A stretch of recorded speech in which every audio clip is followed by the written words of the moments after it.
Have you ever heard of corporate capture? Well, come sit with me under the apple tree and let's talk about it. Well, in Canada, this manifests as the slow motion erosion of democracy, where corporations don't just influence our government, they practically become a part of it. Let's break it down, and we can start with lobbying and access.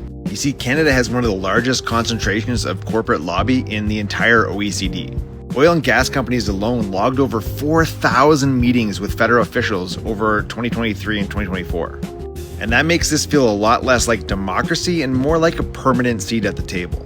Because you know who doesn't get those kinds of meetings? Regular citizens like you and me. Unions, First Nations. And this allows them to do things like regulatory capture. Take the CRTC, for example. They are supposed to be the ones responsible for regulating our telecommunications industry. You know, Bell, Rogers, TELUS. Instead of adequate regulation, though, they tend to side with these companies to help them boost their profits. And now Canadians pay some of the highest internet and cell phone rates in the entire world.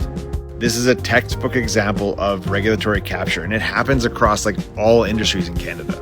And then there's the subsidies and bailouts, and this one should piss off everybody in Canada. Our government hands out billions of dollars to corporations in the form of support, and then turns around and tells us that there's no money for housing, education, or healthcare.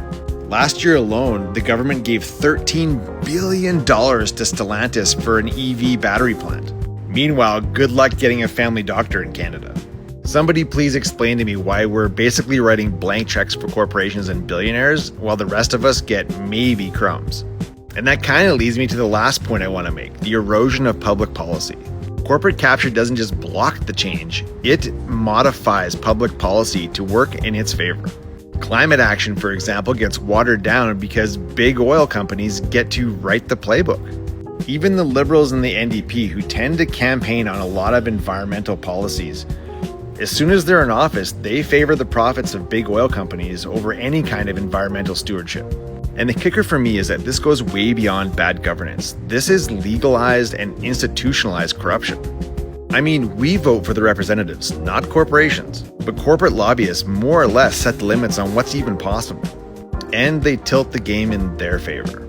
So what do we do about it? Well, the first thing was we start putting pressure on our government to serve citizens and not CEOs.